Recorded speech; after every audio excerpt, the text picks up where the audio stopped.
Hi friends. I invite you all to listen to a brand new story. The first thing I remember is the cold. Not the kind that bites your skin or makes your teeth chatter, but the kind that burrows deep into your bones and weighs down your very breath until it feels stolen from you. My head throbbed with pain, warm blood crusted against my temple, already freezing in the Alaskan air. My wrists burned from the rope cutting into them, tied cruelly behind a pine tree on the edge of nowhere. I tried to lift my head, but even that small motion sent a sharp bolt of pain through me.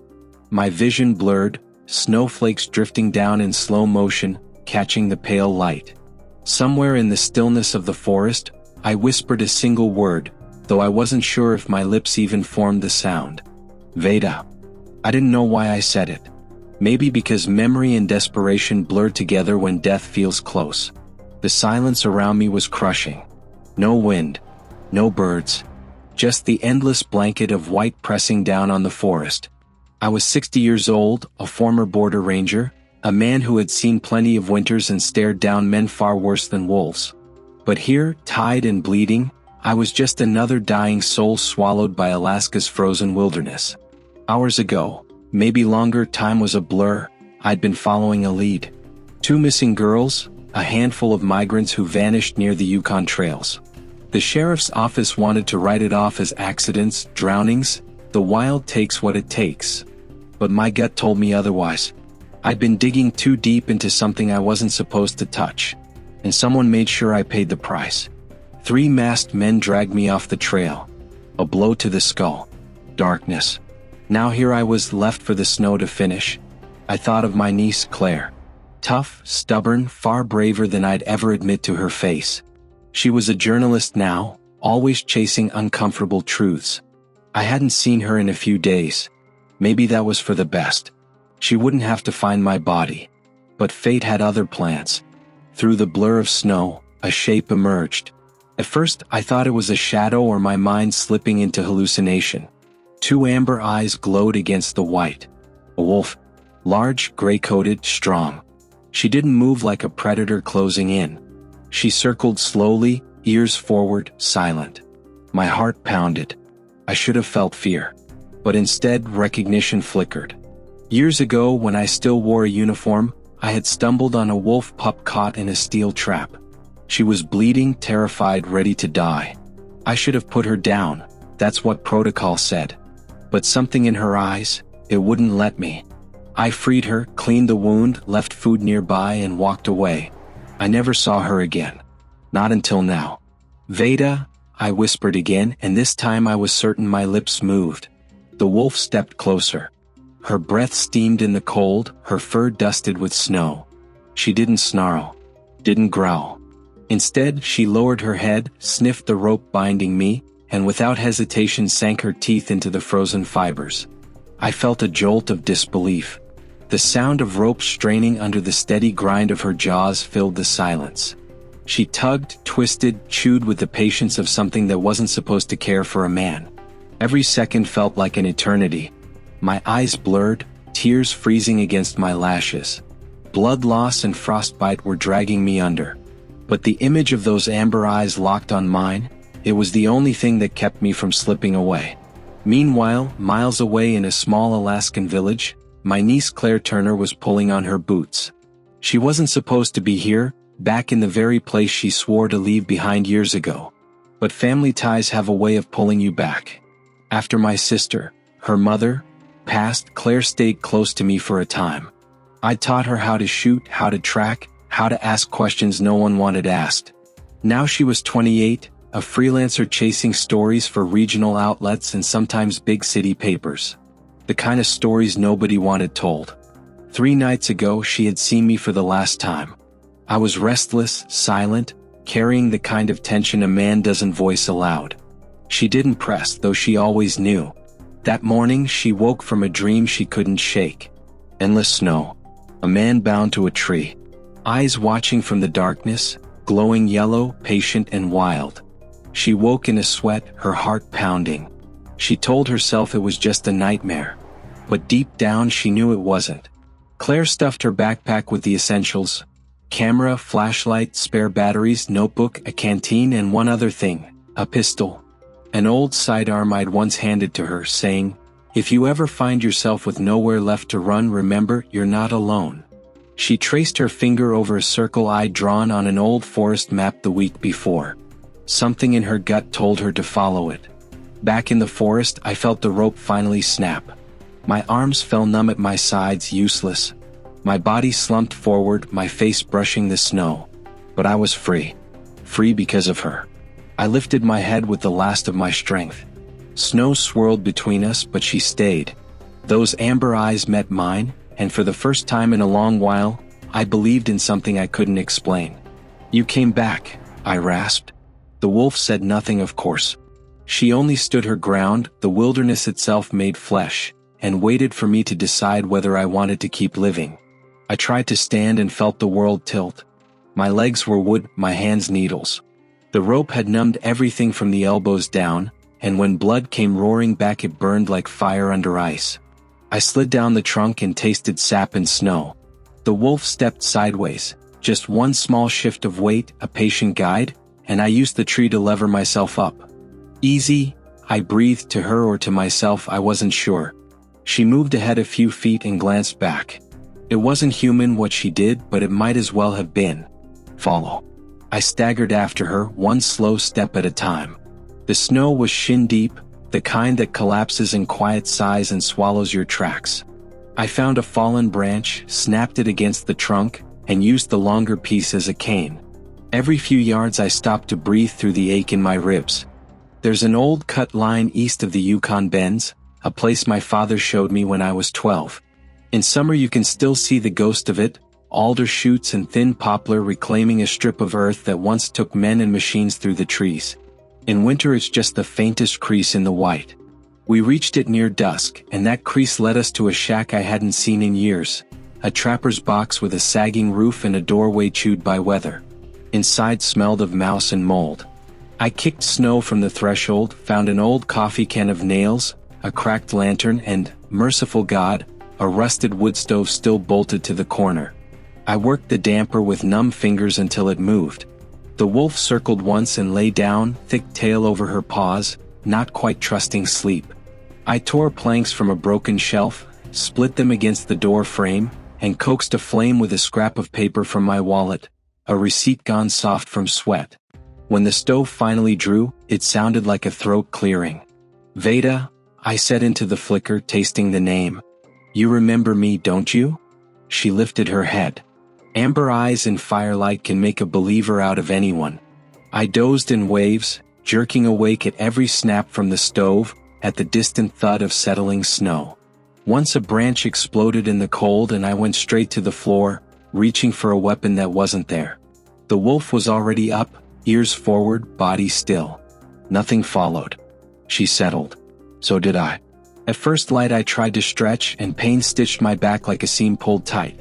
The bleeding at my temple had crusted into a ridgeline. I melted snow in a dented pot and drank it slow, then wrapped my wrists with a strip torn from my shirt. The wolf watched the door, then the window, then the door again. When I opened the stove to feed it, she flicked an ear, a small, precise warning. I stilled my hands. Outside, far off, a branch cracked. Not the cold this time. Wait. We left the cabin a few minutes later, moving downslope through birch and spruce. The air had that vacuum silence Alaska gets before weather changes, the kind that makes you whisper without knowing why. I aimed us south toward a decommissioned ranger relay hut I remembered from the aughts. If the mast still stood and if the old set inside had any life left in it, I could raise someone. Big ifs. But in this country, if is the only rope you get.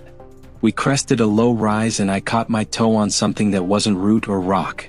I went to a knee and brushed snow away. What? The squared edge of it. A buried door.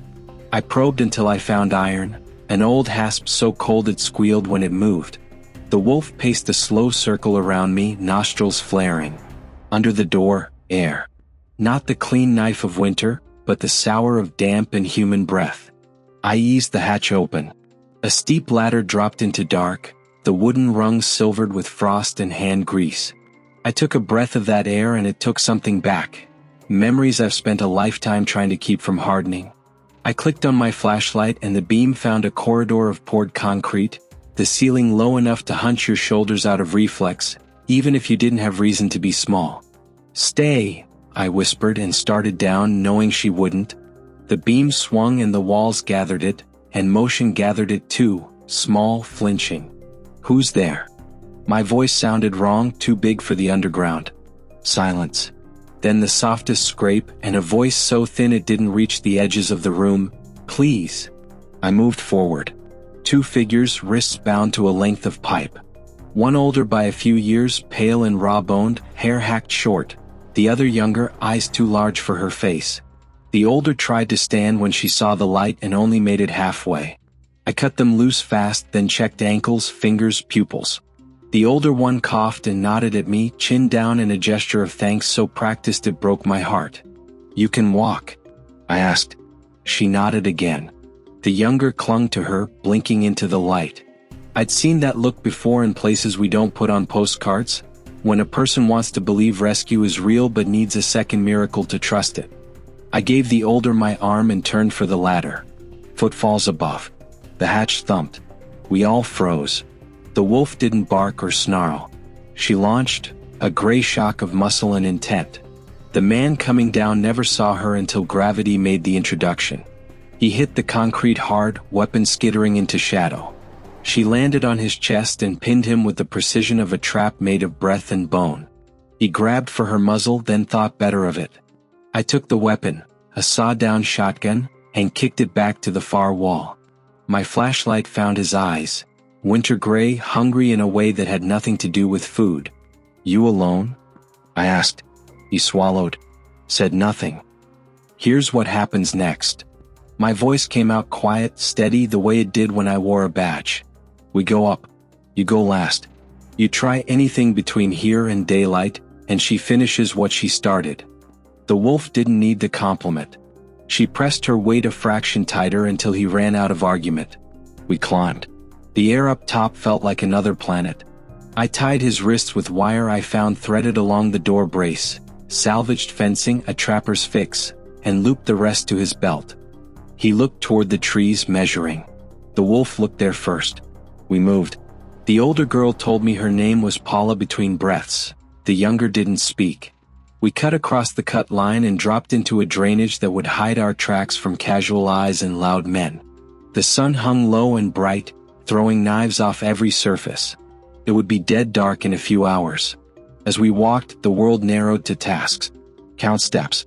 Listen between heartbeats. Scan tree line. Check the girls. Check the wolf. Check the rope at the man's wrists. I kept thinking of Claire, uninvited, the way a name returns when your mind knows something your body hasn't caught up to yet. I pictured her at the kitchen table with that old topo map, tracing the circle I'd drawn around the bends where snow machines sometimes disappear and never send their riders back. I pictured her shaking her head and getting her boots anyway. Later I'd learn how right that picture was. She did wake from a dream she couldn't shake. Snow, a pine, a figure bound, and made her call list short. Nobody. She left a note under a magnet on her fridge, gone up to Turner Ridge. If I'm not back by tomorrow night, call troopers, and packed a bag like I'd taught her. Instead of a wise woman in a forest hut, Alaska gave her Agnes Crow, a Gwich'in elder who ran the post office and knew every trail north of the school by scent. Agnes didn't say much, she never did. She looked at the map, then at Claire, and opened a drawer full of things that have saved more lives than prayer. Hand warmers, flagging tape, a space blanket cut into strips, and a thermos that had outlived husbands.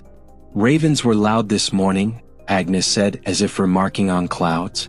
"They're never loud without reason." She pointed at Turner Ridge with a knuckle. "You'll want to skirt the lee. Wind will carve the rest."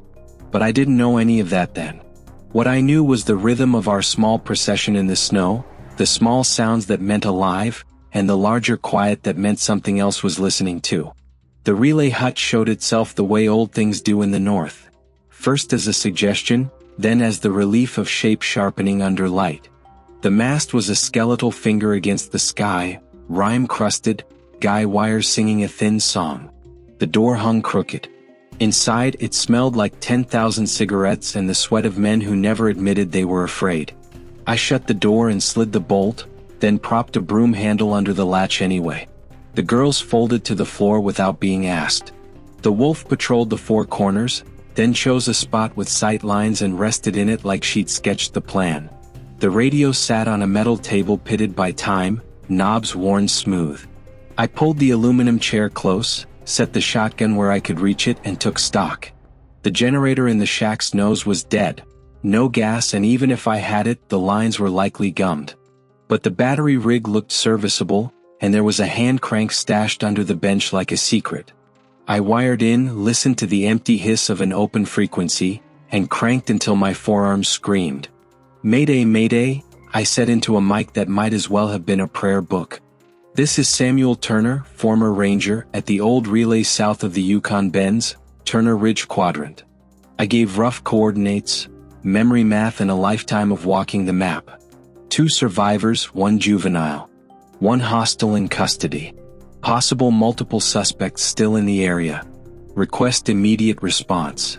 I let the carrier drop, then brought it back. Repeated. Waited. The girl's breathing sounded too loud. The wolf's did not sound at all. Nothing answered. Then a faint pulse, a click, a voice thin with distance. "Copy. Say again location." I could have wept but didn't. I stayed in the pocket and gave it to them clean. Alaska state troopers patched to a federal line faster than I expected for a weekday when the roads are rumor, and a calm woman with a name I'd forget and a cadence I wouldn't took charge of the air. "Hold your position," she said. "Air asset is warming. Keep the line open if you can." "Copy," I said, which is radio for please hurry. I checked the wolf. She lifted her head. Outside, the light had shifted, the kind of gray that eats shadows and the men who stand in them. The bound man sat against the far wall, eyes moving, mind building a map of our small weaknesses. I knelt in front of him. "Here's what you want to know," I said quietly. "You're not dying in this room if you behave. You're not dying out there either, not if you're smart. But if you rise once without my say-so, or if she," I tipped my head toward the wolf, "decides you read funny, your next breath is a story someone else tells." He found bravado he didn't earn. "You don't scare me, old man." "Good," I said. "Fear is loud. I prefer quiet." We made a plan. Paula, the older girl, could still walk, shaky but game. The younger, Iris, needed calories and heat. I found a crate of expired MREs and a stash of matches in a coffee tin. The stove took kindly to strips of crate and a ball of radio wire insulation. I heated water in a mess cup and mixed instant broth until the room smelled like bad decisions and survival. Iris drank, then ate, then slept with her head against Paula's shoulder. The wolf finally closed her eyes. A sound broke the hush, a slow crunch outside, soft as a held breath. The wolf's ears flicked. My hand found the shotgun without my eyes. Someone brushed the door and tried the latch, the idiot move of men who mistake wood for safety. The broom handle groaned. The masked face came a second later, pressing the crack where door met jamb. Then a gloved finger, probing for leverage. I sighted on the gap and said, "That's far enough," and the finger paused. Steps retreated. "Not far." "They know we're here," Paula whispered. "They knew before," I said. "But now they know we're not alone." I keyed the mic. "Be advised. Contacted our location." "Copy," the calm woman said. "Bird is up." I waited for the thump of rotors that makes even stupid men reconsider, but the sky remained a page without lines. Weather, distance, fuel. In Alaska, rescue is always a math problem solved by patience or by death. We settled in to wait it out. That's when a second sound cut across the first, the harsh, familiar croak of a raven. Then another. Then a third. At Turner Ridge, ravens gather where there is food or trouble or both. I pictured Agnes Crow back in the village, pausing in her doorway, looking toward the ridge the way some people look toward church. I told the girls to sit tight and cross to the window. Snow whispered against the glass. Spruce boughs lifted and fell. Movement resolved at the timberline. 2 shapes, then 3, then 5, human, spaced in the pattern of men who'd done this before. The rope at our captive's wrists twitched once, a little involuntary prayer. The wolf stood. No sound. No show. Just the decision written in her bones. Veda, I said softly as the first man stepped from the trees and tested the light with his face, as if day itself might refuse him. Stay with them. She didn't look at me. She looked at the door. Then she looked at the girls. Then she chose a place between the two and put her body there. I checked the radio one more time. If you're coming, I said, now would be a fine time to be a miracle. Friends, if this story touches you, don't forget to like the video and leave a comment. Your support helps us bring more powerful stories to life. The calm woman answered, E15, which in those minutes felt like winter forever. I worked the action on the shotgun and breathed once all the way down. Outside the men gathered. Inside, the wolf lowered her head and let the wild look out. And somewhere to the west, a small figure in a parka moved like a stitch across white cloth, skirting the lee just like Agnes told her, eyes on Raven Ridge and the thin thread of smoke no storm could quite hide. Claire Turner, stubborn as her name, coming straight toward us. I told the girls to get low behind the radio bench and keep their hands over their ears if shooting started. I slid the shotgun across my knees and tried to slow my breathing. The wolf had planted herself between the door and the girls, a living hinge. Our captive sat under the window, wrists wired, eyes restless. He wanted to be brave. The little muscle in his cheek kept giving him away. Outside, the men spaced themselves like they'd done this before. One near the mast, one drifting to our blind side, one lingering in the trees for angles. Then a fourth, late, carrying a radio of his own. A low burst of static reached us through the wall. Paula, I whispered, if the door opens you pull Iris backward and you don't look up. You understand? She nodded. Iris pressed her lips together and did the kind of breathing people learn in hospitals and never forget. The door shivered, just a test, and held. I pictured the bolt I'd slid into place, the broom handle wedged under it. The wayward fibers will betray you at the exact pound of pressure you refuse to admit is possible. I set my boot against the base of the door, angled my shoulder for the push I knew was coming, and listened for the one thing that could change the math. Rotor thump. Nothing yet. Instead, a raven's harsh note, closer this time. A second, off to the left. Alaska's oldest search and rescue. Then, so faint I might have imagined it, the two-note whistle I taught Claire when she was 10 and I wanted a sound only family would hear in a storm. I didn't move. I didn't answer. I let my breath fog the glass and cleared a circle with my sleeve. Snow in the timberline shifted, a parka shape stitched against the gray, a glove lifting once at belly height with the smallest motion. I see you. She'd come in from the lee, just like Agnes would have told her, using the mast guy wire as a marker, keeping the ridge to her bad side and the wind at her back. Good girl. I didn't have to tell the wolf. She turned her head a fraction, caught the new scent, and did what I hoped she'd do, did nothing. She kept her place. If we were getting out of this, it would be because every piece stayed where it belonged until it was time to move. The first man committed. Boots hit the threshold hard. The door shuddered and swung an inch against the broom. I squeezed the trigger and put a load of rock salt through the gap. The blast was a thunderclap in a metal room. The man screamed and fell back into the snow, cursing, face and forearms peppered and bleeding like he'd wrestled a mean blackberry bush. Chaos is a tool. I racked the action, backed sideways 2 steps. The second man rushed the window and punched the glass with the butt of a pistol. The pane spiderwebbed and held. He started to swing again. The wolf hit the sill like a meteor, front paws slamming the frame, teeth flashing in a snarl that took every bit of the human out of the man's eyes. He flinched, bought us a second, maybe 2. Sometimes a second is a bridge. Sometimes it's a cliff. Now, I said, and Claire made her move. She slithered to the generator vent at the rear, the rusted grate I'd noted and dismissed, and popped it with a screwdriver she must have warmed inside her glove. A road flare arced past the guy wire, hissing bright in the snow, a comet in daylight. Every head outside snapped to the color the way men will, even trained ones. Their spacing collapsed. I kicked the door the rest of the way open and stepped out low, the shotgun close to my body, left hand guiding the muzzle, feet set for recoil and ice. The man I'd salted tried to rise and slipped, curse turning into a sob. I put the muzzle on him and said, "Don't," and he didn't. The second man at the window wheeled toward me and found a wolf instead, She cleared the sill in a gray streak and took him at the midline, all weight and angle and old physics. He went down hard, wind leaving him in a sound that isn't quite a word. The third man, the one with the late radio, was the danger. He stayed outside the circle of panic where smart trouble lives. He brought his pistol level and fired once. The shot shattered what was left of the window and threw a handful of glass beads across the floor inside. Iris screamed. Paula folded over her.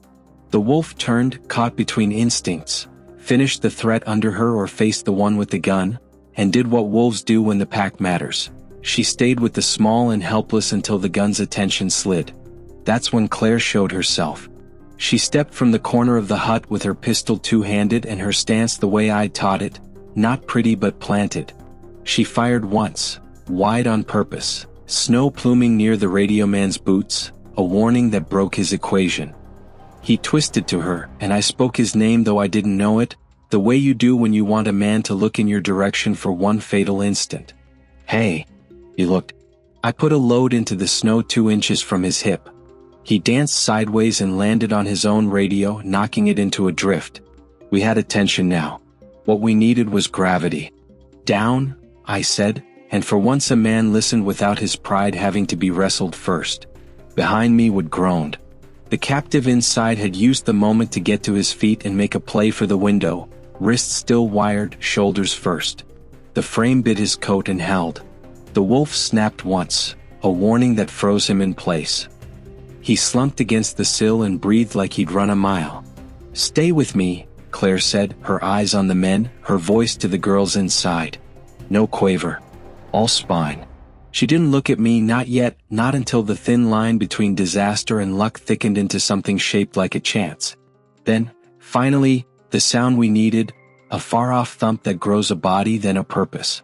The helicopter came low over the ridge, nose light cutting the gray into planes. The men on the ground lost height by reflex. Even stupid men know to be smaller when a bird with a badge leans over your life. The loudspeaker voice was calm, a cousin of the woman on the radio. Hands where we can see them. Do not move. The man under the wolf found his shape again and tried to buck her. She added weight like a landslide. I shouted, "Don't make her decide," and he went still. Rock Salt Man started to cry, the ugly, hiccuping kind. The radio man put his palms in the air and closed his eyes like he could wish himself into a different story. Troopers on ropes and snow machines is the image people like for television. Sometimes it's just a bird and a rope, and sometimes it's a bird, a rope, and 3 trucks running the trail with someone's best wrench keeping a belt together. Today it was the bird first. 2 figures door spilled and came at us in a crouch, harnesses clacking. One with a shield, one with a long gun, both faces quiet. The shield man angled to take the wolf out of the line of fire without taking her out of the world. Respect. The long gun woman took the men in one look and called it. 3 on the snow, 1 inside? She asked. Inside's wired, I said. Girls behind the bench. She nodded to the door and a 3rd trooper, ground team, breath fogging like a locomotive, took the threshold and slipped into the room. A beat later he called, 2 juveniles located, non-critical. 1 adult male detained. The loudspeaker voice again, closer now. All suspects on your bellies, arms out. We are done with choices today. They cuffed the 3 in the snow, rolled them gently, checked for other weapons. The wolf stayed exactly where she was, chest heaving, breath ribboning in the rotor wash. When the long gun woman came within 10 feet of her, she dipped her head a fraction and spoke without her muzzle moving. She with you. She's with herself, I said. But she saved our lives. Good enough for me. The woman's name tape read Gurley. Deputy U.S. Marshal, judging by the badge flashed when her jacket swung. Claire finally looked at me. Her face was raw from cold, lashes rhymed, a smear of soot across her cheek where the flare had kissed a glove and left its mark. She swallowed once and grinned the way people do when the thing they were terrified of resolves into a thing they can hold. You always pick the worst trails, she said. You always pick the loudest stories. We didn't hug. We're turners. We checked the girls. Paula squeezed Claire's hand like it was rail and she was the last car on it. Iris leaned against the wolf's shoulder the way a child leans against a big dog in a yard they trust. which scared me on a dozen levels and felt right on one that mattered more. Medics arrived with the second pass. They did the quiet work: vitals, blankets, sips of warm sweetness. A trooper with a kind voice asked Paula for names, for dates, for the shape of the place below the door. She answered in bursts, stopping when her throat closed, starting again when Claire nodded. The captive from our window watched the helicopter like it was the inside of a coin flip and he'd lost already.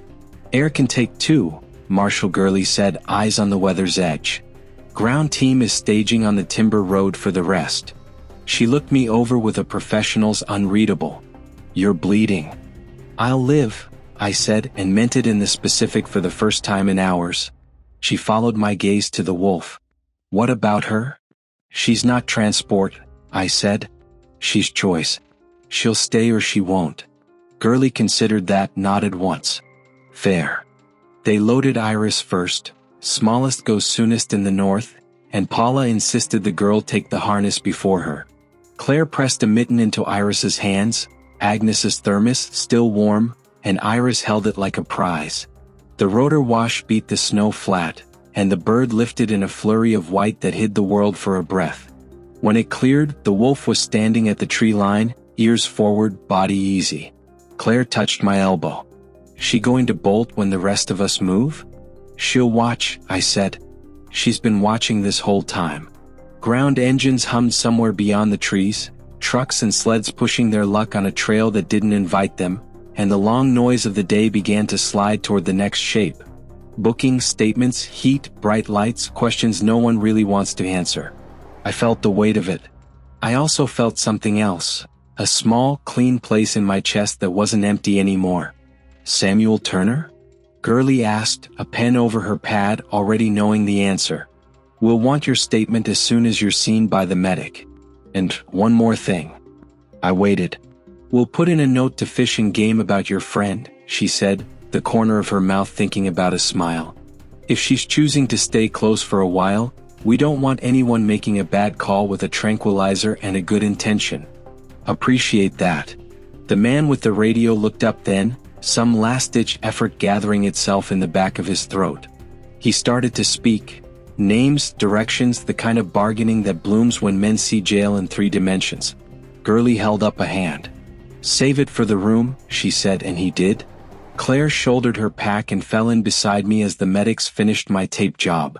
The wolf tracked us a few steps along the timber, then stopped, as if an invisible line had been drawn between our country and hers.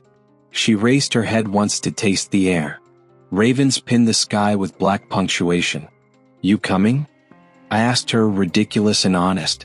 She blinked slow. Then she sat, watchful as weather. We moved toward the road cut, escort forming around us in a competent shell. I looked back once. The wolf was still there. She always would be, in the way that mattered. I turned forward into the sound of engines, the promise of hot metal and paperwork, and the weight of a story that would no longer belong to just the 3 of us. Behind us, the ridge kept its shape. Ahead, the road waited. And above, at last, the rotors grew small and the quiet returned, the kind that doesn't feel like absence anymore, but like a hand on your shoulder saying, "You made it. Now tell the truth." The ride down to the timber road felt longer than any march I'd ever done in uniform. The medics kept checking my pulse, shining a light into my eyes as if to see whether my soul was still in there. Claire walked beside me, one hand on my pack strap like she was afraid I'd drift away. The 2 girls rode in the first truck, wrapped in blankets, their faces gray but alive. The prisoners were shoved into the second, heads down, wrists cinched. Snow fell in a fine curtain, soft but endless, a reminder that Alaska never lets you forget where you stand. When we reached the staging camp, there were floodlights strung between spruce trunks, their beams cutting hard angles into the night. The hum of generators made the whole forest sound mechanical. Troopers moved like gears, efficient and silent, hauling crates, logging evidence, writing down every word anyone said. I sat on the tailgate of a pickup while a young medic taped my ribs and muttered about hypothermia.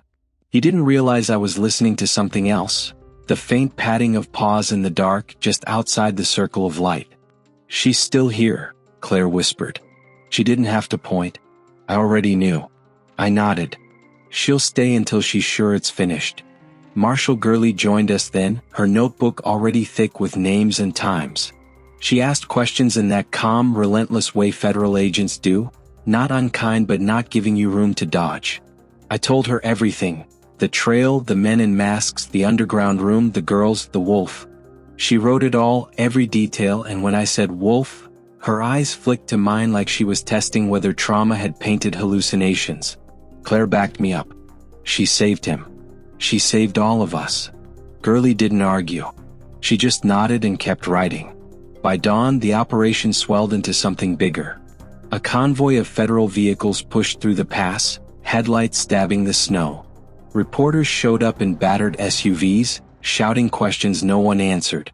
Camera lenses glinted like eyes. It wasn't just my story anymore. It belonged to everyone who wanted to read their own meaning into it. They brought the girls out, wrapped and trembling but alive, and the crowd clapped without being told. Paula squeezed my hand once before a marshal guided her toward a waiting van. Iris wouldn't let go of Claire until Claire promised she'd come visit her once she was safe. And then it happened. The wolf stepped out of the trees. She didn't slink, didn't stalk. She walked into the floodlights like she owned them, head high, breath steaming in the cold. Cameras clicked like gunfire. Reporters fell silent, as if even their hunger for spectacle bowed for a moment. She crossed the snow and stopped near me, amber eyes catching the light. Marshall Gurley looked at me.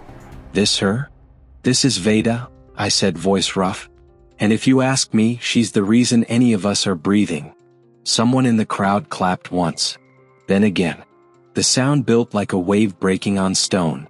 People who had never set foot in that forest, who didn't know the rules of wild things, stood in the snow and applauded a wolf.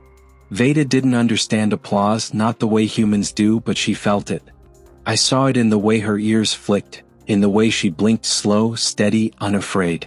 One of the fish and game biologists stepped forward with a leather collar fitted with a silver tag. Gurley took it, hesitated, then knelt in the snow. The tag gleamed in the light. Veda, guardian of the white forest. "She deserves to be remembered," Gurley said quietly. I stepped between them. "She deserves to be free. No cages. No sanctuaries. She's earned her land." Gurley studied me, then nodded. "Then this is just a name, nothing more." She fastened the tag loosely and backed away. Veda stood a moment longer, her breath clouding in the floodlights. Then, with a single bound, she turned back toward the tree line. Snow swallowed her shape until all that was left were tracks leading into the endless white. 2 days later, Claire sat hunched in a diner booth with her laptop open, steam rising from a chipped mug of coffee. I sat across from her, ribs wrapped, temples stitched, watching her fingers dance over keys like she was trying to capture every heartbeat before it escaped. She showed me the title before she sent it off. "Not All Wolves Howl. Some Save in Silence." The article hit the front page within hours. Radios quoted it. Local news read it like scripture. Social feeds flooded with drawings of wolves, of forests, of a man bound to a tree and a gray shadow standing guard. Some mocked. Most thanked. A boy in the village drew a picture of a wolf's paw covering a man from the snow. Teachers taped it to classroom walls. They called Veda a miracle, a guardian, an angel on 4 legs. But to me, she was just what she always had been. A wild thing that remembered kindness and answered it with loyalty stronger than chains. A week later, I stood on a bluff above the Yukon River, cold wind burning my lungs. Claire stood beside me, coat pulled tight, her hair whipping free. In my hand was a small capsule. Inside it, the metal tag that had been too human for her. I unscrewed the top and let it fall into the river, the current swallowing it whole. "Goodbye, girl," I said. "You came back once. That's enough for me." Somewhere in the trees behind us, a raven called, sharp and echoing. I looked over my shoulder, half hoping, half knowing. But the snow was empty. Only the sound of water and the sweep of wind. I turned to Claire. She was watching me, eyes wet, lips pressed tight against the words she wasn't sure she could say. I nodded. She didn't need to say them. We walked back toward the truck, leaving the bluff behind. The world would tell Veda's story in headlines, in classrooms, in whispers around kitchen tables. For me, the story was simpler. A wolf remembered, And in the heart of winter, when men failed, she chose to save. If you believe in miracles, share this story with someone who needs hope today. Subscribe to our channel for more stories of survival, wildlife, and the human spirit. Bye-bye!